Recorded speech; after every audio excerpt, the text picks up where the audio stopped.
Oke, kali ini kita mau bahas sesuatu yang kelihatannya sepele tapi sering banget bikin bingung. Surat resmi versus surat pribadi. Apa sih bedanya? Yuk kita bedah tuntas bareng-bareng. Coba dipikirin, kenapa ya surat izin nggak masuk sekolah yang kita tulis itu formatnya kaku banget? Beda jauh sama misalnya undangan rapat dari kantor. Kenapa yang satu rasanya lebih personal, sementara yang satunya lagi, wah aturannya banyak banget dan terstruktur. Nah pertanyaan ini nih yang jadi inti dari pembahasan kita. Ternyata, mau seribet apapun kelihatannya, semua jenis surat itu cuma mengerucut ke dua jenis utama. Iya, cuma dua. Kalau kita udah paham beda keduanya, urusan komunikasi, mau itu buat keperluan pribadi atau profesional, bakal jadi jauh lebih gampang. Oke, kita mulai dari yang paling dasar dulu ya. Kita akan kenalan sama dua dunia penulisan yang beda banget ini. Surat resmi dan surat pribadi. Bedanya tuh sebenarnya simpel banget. Di satu sisi ada surat resmi. Ini pasti datangnya dari sebuah institusi, kantor, sekolah, pemerintah, dan tujuannya buat urusan kedinasan. Di sisi lain ada surat pribadi. Nah, ini asalnya dari perorangan, kayak saya dan Anda. Jadi kuncinya gampang, siapa yang kirim dan buat apa tujuannya. Oke, sekarang kita bedah satu-satu ya, mulai dari surat resmi. Coba bayangin surat ini kayak anatomi tugu deh. Setiap bagiannya punya tempat dan fungsi yang udah pasti, presisi, dan nggak bisa ditukar-tukar. Semuanya baku dan teratur banget. Nah, ini definisi formalnya. Surat ini tuh ibarat wajah atau perwakilan resmi dari sebuah lembaga.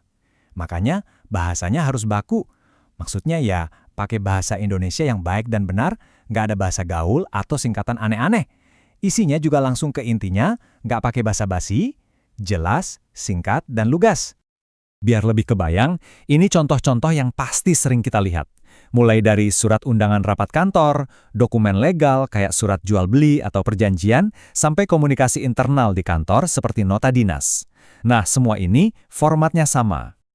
Nah, ini dia nih aturan mainnya. Sebuah surat baru bisa kita sebut resmi kalau punya 11 unsur ini. Ingat ya, 11. Nggak bisa kurang, nggak bisa lebih. Wajib ada semua. Yuk, kita lihat satu persatu apa aja isinya. 6 yang pertama ini kita sebut aja bagian kepalanya. Wajib ada kop surat. Itu loh yang ada logo dan alamat instansinya. Terus ada detail-detail administrasi yang krusial banget. Tanggal surat, nomor surat yang unik, lampiran kalau memang ada, perihal atau subjeknya, dan tentunya surat ini ditujukan untuk siapa. Ini udah kayak KTP-nya surat, jadi harus lengkap. Lanjut, 5 unsur berikutnya ini adalah badan dan kakinya. Kita mulai dengan salam pembuka formal, kayak dengan hormat. Terus masuk ke intinya, yaitu isi surat. Setelah itu ada kalimat penutup, salam penutup, dan yang paling penting di akhir, identitas pengirim harus jelas ya. Ada nama, jabatan, tanda tangan, bahkan seringkali ada cap instansi. Nah, pas 11, lengkap sudah. Oke, cukup soal yang formal-formal. Sekarang kita lompat ke dunia yang 180 derajat berbeda. Surat pribadi. Dari namanya aja udah ketebak ya, aturannya jauh lebih santai, lebih fleksibel, dan ya lebih personal. Contohnya, wah ini sih yang kita lakukan sehari-hari. Nulis surat buat sahabat, buat keluarga, atau, nah ini dia, surat izin nggak masuk sekolah yang kita bahas di awal tadi. Sampai undangan pesta ulang tahun pun masuk ke kategori ini. Akrab banget kan? Coba dilihat strukturnya. Jauh lebih simpel kan? Nggak seribet yang tadi. Yang penting itu cuma ada unsur-unsur esensialnya. Tempat dan tanggal suratnya dibuat, tujuannya untuk siapa, salam pembuka yang bisa lebih hangat, isi suratnya, salam penutup, dan nama pengirim. Udah gitu aja. Nggak ada kop, nggak pakai nomor-nomoran, bebas. Nah, sekarang bagian yang paling seru. Kita adu langsung nih, surat resmi versus surat pribadi. Kita taruh bersebelahan biar perbedaannya kelihatan jelas banget. Langsung perhatikan 3 baris paling atas, kop surat, nomor dan lampiran, serta perihal. 3 hal ini tuh udah kayak DNA-nya surat resmi, yang nggak bakal pernah kita temuin di surat pribadi. Sebaliknya, surat pribadi punya tempat dan tanggal, sementara surat resmi cukup tanggal surat aja karena lokasinya udah ada di kop. Tapi yang menarik, coba lihat bagian tengah ke bawah. Mulai dari tujuan sampai identitas pengirim, kerangka dasarnya sama kan? Jadi, setelah kita tahu semua ini, mungkin ada yang bertanya, terus kenapa? Kenapa ini penting banget buat kita tahu? Jawabannya simple, konteks adalah segalanya.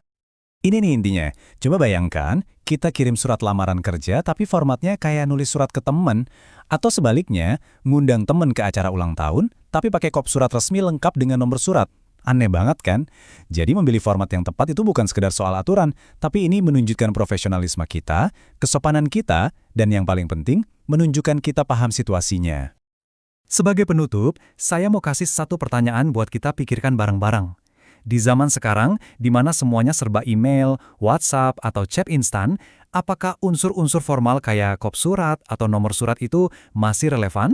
Atau jangan-jangan esensi dari formalitas itu nggak hilang, tapi cuma berubah bentuk aja di dunia digital? Coba direnungkan ya. Terima kasih sudah menyimak.